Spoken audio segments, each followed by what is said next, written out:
स्वागत है आपका। कोरोना खबरें जरा हटके में खबरों के साथ मैं हूं रीनू। बात जबलपुर पुलिस के अभियान की, जागरूकता की। कोरोना जैसे जानलेवा वायरस को हल्के में लेने वाली जनता को पुलिस ने यमराज का खौफ दिखाया है। कौन व्यक्ति लॉकडाउन का पालन कर रहा है? सोशल डिस्टेंसिंग का पालन करने और घरों में रहने की बार बार की अपील का आज जबलपुर की जनता पर जब खासा असर नहीं हुआ तो पुलिस ने लोगों को जागरूक करने का नायाब तरीका अपना लिया। पुलिस ने शहर के कई चौराहों पर कोरोना रूपी यमराज के पुतले खड़े कर दिए। कोरोना यमराज के पुतले के साथ ही जबलपुर पुलिस ने कोरोना पीड़ित का भी एक पुतला तैयार कराया है, जिसके जरिए ये संदेश दिया जा रहा है कि इस खतरनाक वायरस से अगर नहीं डरे तो कोई रोने वाला भी नहीं रहेगा। आपको बता दें कि जबलपुर में सबसे पहले कोरोना के 4 पॉजिटिव केस सामने आए थे और मध्य प्रदेश में कोरोना पॉजिटिव केस मिलने की शुरुआत जबलपुर से ही हुई थी। लोगों को समझाने के लिए हमने 2 स्टेचू तैयार किए हैं, जिसमें यमराज और कोरोना है और उसमें हमने लिखा है कि कोरोना से बचे वरना यमराज मिलेंगे। उसके बगल में एक हमने बोर्ड भी लगाया हुआ जिसमें स्लोगन है, कोरोना कोई रोड पर ना निकले वरना इसका अगर हमने इसका पालन नहीं किया तो इसका अर्थ बदलते देर नहीं लगेगी। जो अर्थ इस तरह होगा कोई भी रोने वाला नहीं बचेगा। तो इस तरह के स्लोगन वगैरह से हम समझाने की कोशिश कर रहे हैं लगातार। कोरोना से बचने का एकमात्र कारगर तरीका सोशल डिस्टेंसिंग ही है और इसका पालन कर कोरोना संक्रमण की चेन तोड़ी जा सकती है। अब जबलपुर पुलिस के इस प्रयास का खासा असर हो रहा है और लोग इसकी सराहना कर रहे हैं। जिला प्रशासन और पुलिस के इसी तरह की कोशिशों का ही नतीजा है कि शहर में कोरोना पॉजिटिव मामलों का आंकड़ा कम हो रहा है और कोरोना के मरीजों को स्वस्थ होने के बाद अस्पताल से छुट्टी दी जा रही है। न्यूज़ 18 के लिए जबलपुर से प्रतीक मोहन अवस्थी की रिपोर्ट। अभी तक आप अपने खर्च और बचत का बही खाता बनाते थे, लेकिन कोरोना संक्रमण के इस दौर में अब आपके लिए जरूरी हो गया है कि आप मुलाकाती खाता भी तैयार रखें। जी हां, अपना मुलाकाती खाता तैयार रखिए। ये अपील जबलपुर जिले के पुलिस कप्तान ने शहर वासियों से की है। कॉन्टैक्ट ट्रेसिंग के लिहाज से जबलपुर पुलिस ने आम लोगों से एक छोटी नोटबुक में उनके बारे में जानकारी दर्ज करने की अपील की है, जिससे आपकी मुलाकात हो रही है। अभी हमने एक फेसबुक पे और सोशल मीडिया पर एक मैसेज दिया है जिसमें कॉन्टैक्ट नोट बनाने के लिए लोगों को कहा है कि अभी हमें ये चाहिए कि रोज हम किससे मिल रहे हैं, किससे संपर्क कर रहे हैं, विशेष रूप से जो फील्ड में है, पुलिस के लोग, मीडिया के लोग, हमारे मेडिकल एरेना से जुड़े हुए लोग, प्रशासन के लोग, दिन भर में जिससे भी मिल रहे हैं बाकायदा उनकी जानकारी अपनी नोटबुक में लिखते रहें, ताकि इन केस भगवान ना करे उन्हें कोरोना हो, लेकिन अगर कोरोना के सस्पेक्ट वो होते हैं तो उन्हें ये पता रहे कि वो किसके संपर्क में रहे और उनको भी हम क्वारंटाइन कर सकें, आइसोलेशन में रख सकें और उनका मेडिकल चेकअप करा सकें। दरअसल इस पहल के पीछे प्रयास ये है कि कोई भी व्यक्ति अगर कोरोना संक्रमित पाया जाता है तो उसे अन्य लोगों में फैलने से रोका जा सके। विशेष तौर पर जागरूकता के लिहाज से पुलिस की ये पहल सराहनीय है। बेशक सोशल डिस्टेंसिंग का पालन और लॉकडाउन अब तक इस बीमारी को फैलने से रोकने के कारगर कदम में से एक है, लेकिन इस दौर में मुलाकाती खाता मेंटेन करना भी अहम हो गया है। न्यूज़ 18 के लिए जबलपुर से प्रतीक मोहन अवस्थी की रिपोर्ट। जंग के समय महती भूमिका निभाने वाली जबलपुर ऑर्डिनेंस फैक्ट्री अब कोरोना संक्रमण को भी चुनौती दे रही है। कोरोना के खिलाफ चल रही जंग में अब जबलपुर ऑर्डिनेंस फैक्ट्री भी कूद गई है। कोरोना के दांत खट्टे करने के लिए ऑर्डिनेंस फैक्ट्री में सैनिटाइजर तो पहले से ही बनाया जा रहा था, लेकिन अब वो व्हीकल भी तैयार कर लिया गया है जिससे पूरे के पूरे शहर को सैनिटाइज किया जा सकता है। सैनिटाइजिंग व्हीकल को बाकायदा नगर निगम को सौंपा भी जा चुका है। व्हीकल फैक्ट्री से एक ही गाड़ी मिली है जिसमें रोड स्प्रे होगा और साथ में हमारी जो है साइड स्प्रे के लिए अलग से गाड़ियाँ चलेंगी, जिससे हम एक बार में करीब 20-20, 25-25 किलोमीटर का एरिया भी कवर कर सकते हैं। इसमें 5000 लीटर जो है एक साथ मतलब भरा जा सकता है। इस व्हीकल की क्षमता 5000 लीटर की है। इस व्हीकल की मदद से एक बार में ही सड़कों के साथ ही उसके बगल में बने घरों और आसपास के इलाके को भी सैनिटाइज किया जा सकता है। पहले चरण में इस वाहन से जबलपुर के 8 रेड जोन क्षेत्रों को सैनिटाइज किया जाएगा। दूसरे चरण में बैंक, एटीएम, मेडिकल शॉप, किराना दुकानों आदि को सैनिटाइज किया जाएगा और इसके बाद तीसरे चरण में हाई जोन को सैनिटाइज किया जाएगा। न्यूज़ 18 के लिए जबलपुर से संवाददाता पवन पटेल की रिपोर्ट। खरगोन में कोरोना से दो हाथ कर रहे योद्धाओं को संक्रमण से बचाने के लिए नगर पालिका प्रशासन ने फुल बॉडी सैनिटाइजर सिस्टम तैयार किया है।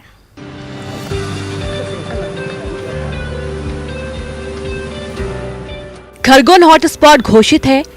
अभी तक 14 कोरोना पॉजिटिव मामले सामने आए हैं और 2 लोगों की मौत हो चुकी है। अब प्रशासन ने कोरोना आपदा के दौरान काम कर रहे शासकीय सेवक और समाज सेवियों को संक्रमण से बचाने के लिए नगर पालिका के सामने फुल बॉडी सैनिटाइजर सिस्टम की व्यवस्था कर दी है। इस सिस्टम में कोई भी दोपहिया वाहन चालक अपनी गाड़ी के साथ निकल सकता है और ये सिस्टम वाहन चालक के साथ ही उसकी गाड़ी को भी सैनिटाइज कर रहा है। अभी एक सैनिटाइजर सिस्टम नगर पालिका द्वारा शहर के बीच मार्ग में लगाया गया है, जिससे आने वाले लोगों को सैनिटाइज होने के लिए उस मशीन के माध्यम से निकलना पड़ता है और वो पूरा खुद भी और उनकी गाड़ी भी फुल सैनिटाइज हो जाती है। नगर पालिका इस सिस्टम को कोरोना के खिलाफ लड़ी जा रही लड़ाई में कारगर हथियार मान रही है। कोरोना के संक्रमण को रोकने के लिए नगर पालिका अब कलेक्ट्रेट कार्यालय, जिला अस्पताल, कोतवाली थाना और सीएमएचओ कार्यालय के बाहर भी सैनिटाइजर सिस्टम लगाने की तैयारी कर रही है।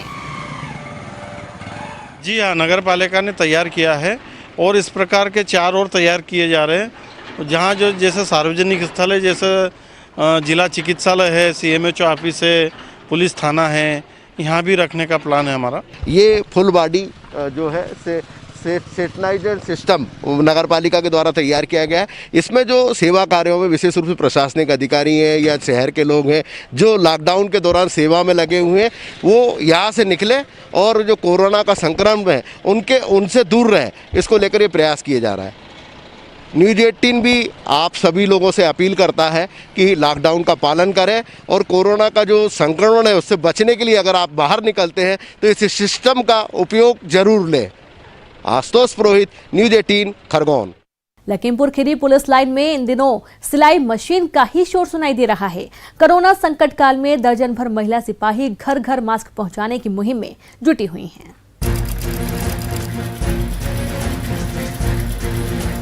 लखीमपुर खीरी की महिला पुलिसकर्मियों ने मास्क बनाने का बीड़ा उठाया है। पुलिस लाइन में दिन रात कई महिला सिपाही मास्क बनाने में जुटी हैं। दर्जन भर महिला सिपाही अब तक 10,000 से ज्यादा मास्क बना चुकी हैं। जो लोग महंगे दाम पर मास्क नहीं खरीद सकते, उन लोगों को ये मास्क बांटे जा रहे हैं। हमने जब ज्वाइन किया था तो हमने शपथ ली थी कि हम देश की रक्षा और सुरक्षा करेंगे। तो ये मास्क बनाने का कार्य भी एक तरह से देश के हित में कार्य कर रहे हैं हम लोग, उनकी सुरक्षा के लिए, और इससे बहुत ज़्यादा फ़ायदा हो सकता है। हमारे जो साथी हैं, कर्मचारी हैं, वो बाहर ड्यूटी कर रहे हैं, जिस तरीके से हम लोग भी उसी तरीके से एक सहयोग कर रहे हैं। मास्क बनाने के साथ ही उनकी क्वालिटी का भी खास ख्याल रखा जा रहा है। 3 लेयर के मास्क कॉटन के कपड़े से तैयार किए जा रहे हैं, जो धोने के बाद भी इस्तेमाल किए जा सकते हैं। खुद एसपी महिला सिपाहियों का हौसला बढ़ा रही हैं। लाइन से कॉटन के कपड़े का ट्रिपल लेयर मास्क सील कर लोगों को उपलब्ध कराया जा रहा है। फोर्स को भी मास्क उपलब्ध कराए गए हैं और ये निःशुल्क व्यवस्था की गई है। अन्य जो भी ज़रूरतमंद है उन सबको भी, या फिर जहां पर उपलब्ध नहीं हो पा रहा है मास्क किसी कारण से, वहां हर जगह ये मास्क उपलब्ध कराए जा रहे हैं। कोरोना और लॉकडाउन ने पुलिस की छवि को पूरी तरह से बदल दिया है। पहले पुलिस की दबंगई की खबरें आम थी, आजकल पुलिस की हमदर्दी चर्चा में बनी हुई है। न्यूज़ 18 के लिए लखीमपुर खीरी से मनोज शर्मा की रिपोर्ट। कोरोना की जंग के बीच कई ऐसे चेहरे हैं जो जान की बाजी लगाकर अपनी सेवाएं दे रहे हैं। स्वास्थ्य कर्मियों की सबसे महत्वपूर्ण भूमिका है। कोरोना पॉजिटिव केस से लड़ने के लिए जमीन पर सबसे ज्यादा हाई रिस्क पर नर्सिंग स्टाफ नजर आ रहा है। एक रिपोर्ट देखिए। कोरोना महामारी ने एक तरफ पूरे विश्व को एक अलग ही मुकाम पे लाके खड़ा कर दिया है। इसी तरह से उत्तर प्रदेश की राजधानी लखनऊ में भी बलरामपुर अस्पताल में कई सारे कोरोना के मरीज भर्ती हैं। उन तमाम लोगों की प्रथम दृष्टा जो इलाज करते हैं वो तमाम नर्सें होती हैं। नर्सों को आप रीढ़ की हड्डी ही मान सकते हैं। तमाम नर्सों को आप देखिए जो कि जो है बलरामपुर अस्पताल की हैं। ये तमाम लोग सोशल डिस्टेंसिंग का तमाम जो फार्मूला है उसको फॉलो करते हुए यहाँ मौजूद हैं।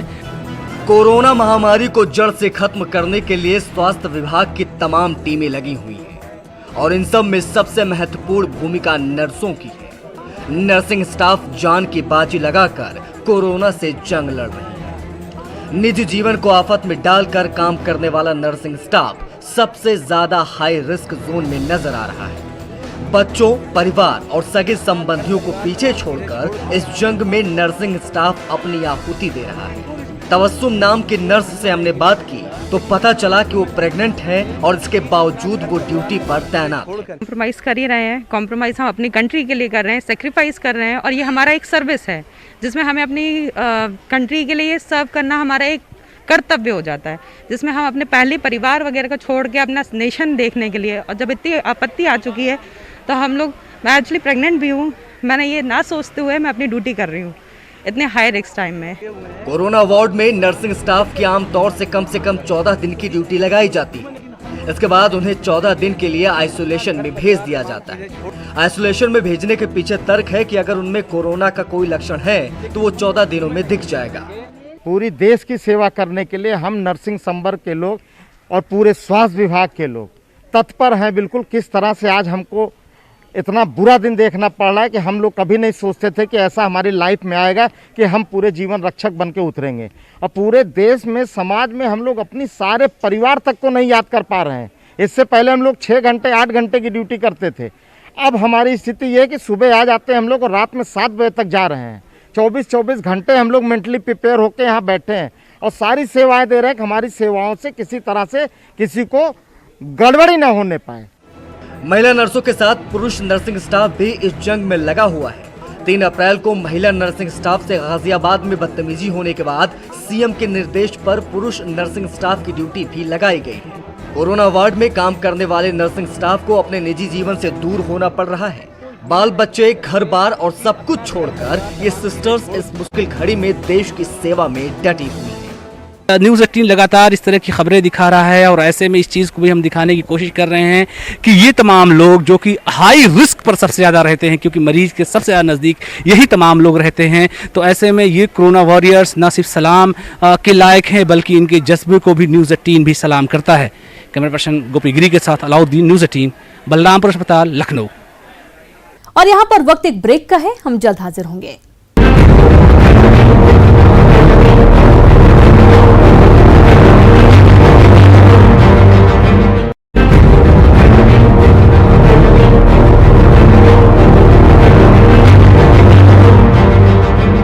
ब्रेक के बाद एक बार फिर से आप सभी का स्वागत है।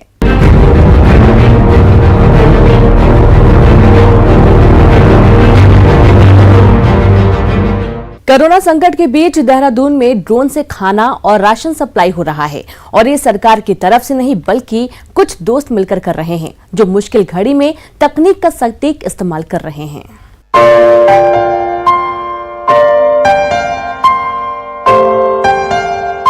देहरादून के रहने वाले जय शर्मा और इनके दोस्त इन दिनों सोशल डिस्टेंसिंग मेंटेन करते हुए अपने घर से ही लोगों की मदद कर रहे हैं। जय अपने ड्रोन की मदद से कोरोना महामारी के समय में लोगों को राशन और फूड पैकेट पहुंचा रहे हैं और इसका आइडिया भी उन्हें इसी लॉकडाउन के दौरान आया। पिछले 10 दिन में जय ड्रोन से लोगों की मदद कर रहे हैं और अपने घर के 2 किलोमीटर के एरिया में लोगों तक खाना पहुंचा रहे हैं।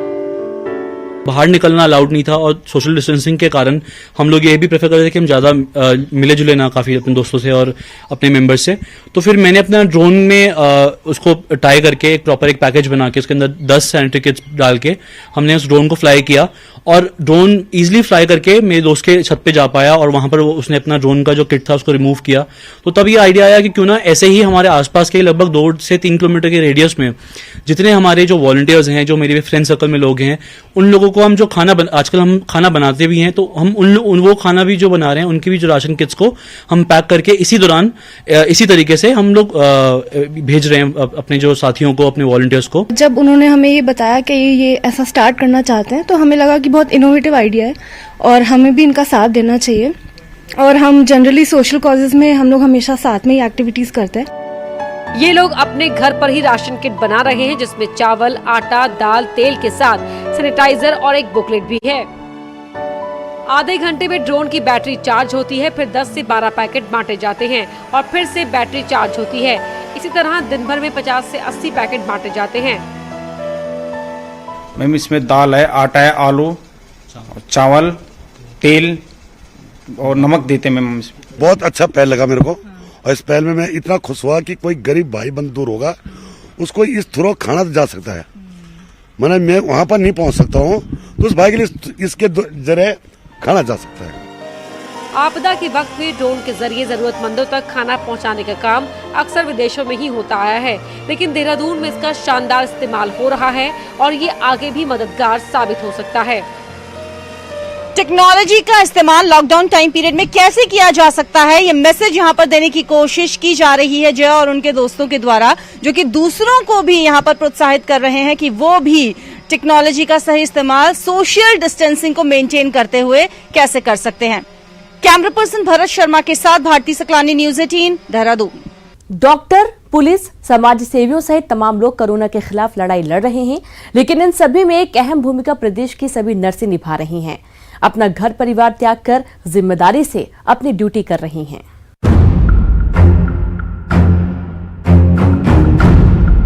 पूरी दुनिया वैश्विक बीमारी कोरोना का मुकाबला कर रही है।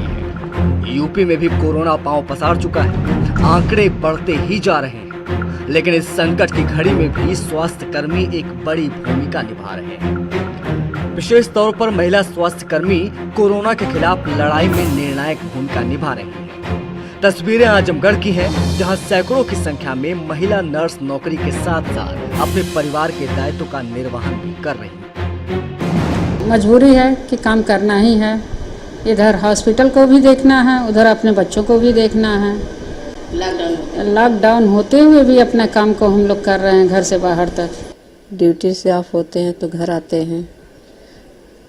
घर में घुसने से पहले बच्चे जो है सैनिटाइजर ला के देते हैं, हाथ को सैनिटाइजर करते हैं, फिर घर में घुसते हैं हम लोग।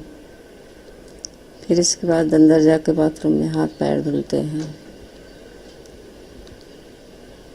कपड़ा निकालते हैं, फिर भी हाथ पैर को धुल के सैनिटाइजर करके तब कोई सामान को छूते हैं हम लोग। इसके बाद जो भी काम रहता है अपना। ड्यूटी के दौरान महिला स्वास्थ्य कर्मी अपने परिवार से वीडियो कॉल के जरिए संपर्क करती हैं। घर वाले भी सिचुएशन को समझते हुए कोरोना योद्धाओं को फुल सपोर्ट कर रहे हैं। मैं खुद अपने परिवार में देखती हूँ, मेरी बड़ी माँ है जो कि स्टाफ नर्सिंग यहाँ आजमगढ़ में है, वो उनके ऊपर हमें बहुत ही गर्व फील होता है, क्योंकि वो जाती हैं उतने कोरोना पेशेंट्स के बीच में अब खुद को सेफ रखते हुए मरीजों का इलाज करती हैं। और इलाज करते हुए जब वो घर वापस आती हैं तो सबसे पहले हम उनको सैनिटाइज़ करते हैं, खुद भी अपने आप को भी सैनिटाइज़ करते हैं उस टाइम भी। और उनको हम फिर उनका मास्क वगैरह जो भी उनके इंस्ट्रूमेंट्स होते हैं उनको हम डस्टबिन में डलवाते हैं, क्योंकि उन सब में भी कोरोना के लक्षण पाए जा सकते हैं, वायरस का प्रकोप हो सकता है उसमें भी। हमारी मम्मी भी हैं नर्सिंग पोस्ट पे, तो मंडली डिस्ट्रिक्ट हॉस्पिटल में हैं, तो उनको हम लोग जब भी जाती हैं तो उनको हमेशा हम लोग अच्छे से करके प्रोटेक्शन पूरा दे के उनको भेजा जाता है हॉस्पिटल में। फिर उधर से मम्मी अपना आती हैं ड्यूटी करके, उसके बाद फिर इनको हम लोग एंट्री करने से पहले हम लोग उनको सैनिटाइज कराते हैं, सब कुछ वहाँ पे डस्टबिन करते हैं, फिर उसके बाद उनको एंट्री कराते हैं। फिर उसके बाद हम लोग उनको अपना फ्रेश होती सब कुछ होता है, उसके बाद फिर सब कुछ करने के बाद हम लोग मम्मी लोग के साथ अपना घुल मिल के रहते हैं, करते हैं सब काम। बाकी मम्मी के एब्सेंस में हम लोग अपना घर का काम, सब लोग अपना घर का काम, पढ़ना लिखना सब अपना करते हैं। मम्मी के जो काम होता है हम लोग हेल्प करते हैं। दिन पे दिन कोरोना का प्रकोप बढ़ता जा रहा है। ऐसे में स्वास्थ्यकर्मी भगवान के रूप में सामने आए। दोहरी जिम्मेदारी होते हुए भी महिला नर्स कोरोना वॉरियर बनकर अपनी ड्यूटी को इस मुश्किल वक्त में बखूबी अंजाम दे रही हैं।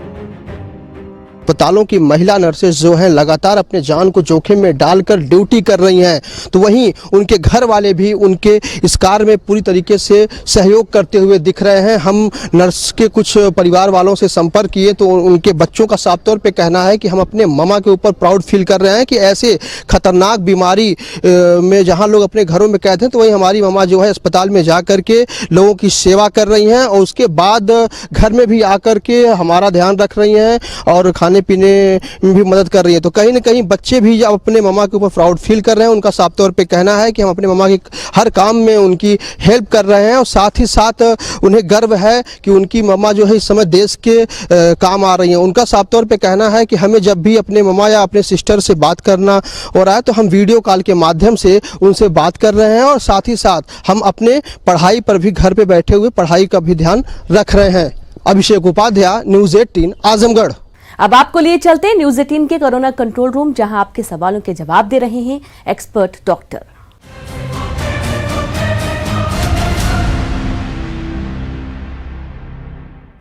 नमस्ते सर, मैं शालिनी अग्रवाल हैदराबाद से। मेरी उम्र 28 वर्ष है। सर, आजकल कोरोना के बारे में सुनकर डर लगा रहता है कि कहीं कोरोना ना हो जाए। मैं कानपुर से अर्पणा कुलश्रेष्ठ आपसे ये पूछना चाहती हूँ कि मुझे ये डर लगा रहता है कहीं मुझे कोरोना ना हो जाए। मैं लता वैश्य, नवी मुंबई, महाराष्ट्र से।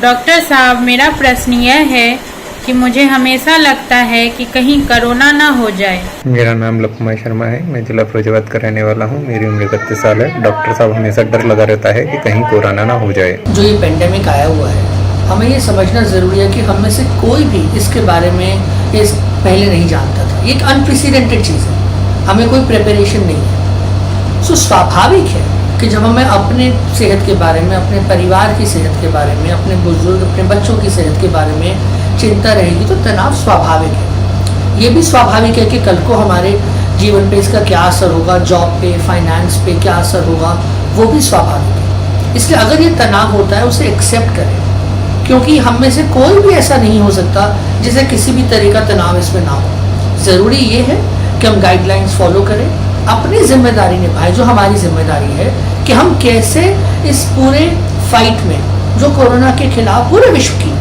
जो फाइट है, उसमें हम कैसे अपना सपोर्ट दे सके और उससे हम अपने अंदर की पॉजिटिविटी लाएं। सर, मेरा नाम लवकुश कुमार है, 19 साल की उम्र है मेरी, गांव रामपुर, हाथरस जिला। मेरा सवाल यह है कि कोरोना के मरीजों की बढ़ती हुई संख्या को देखते हुए मैं सदमे में हूँ। मेरी आप सबसे ये सलाह है कि आंकड़ों पे ना जाएं। आप अपनी जिम्मेदारी, अपने रोल पे फोकस करें, आंकड़ों को छोड़ दें। सिर्फ government advisories, medical advisories follow करें। बाकी सोशल मीडिया, व्हाट्सएप, जो आपको न्यूज़ आते हैं इधर उधर से, वो ना फोकस करें। आप ये देखें कि आपका क्या रोल है, आपकी क्या जिम्मेदारी है, आपने किस तरह से अपने अपने परिवार को बचा के रखना है।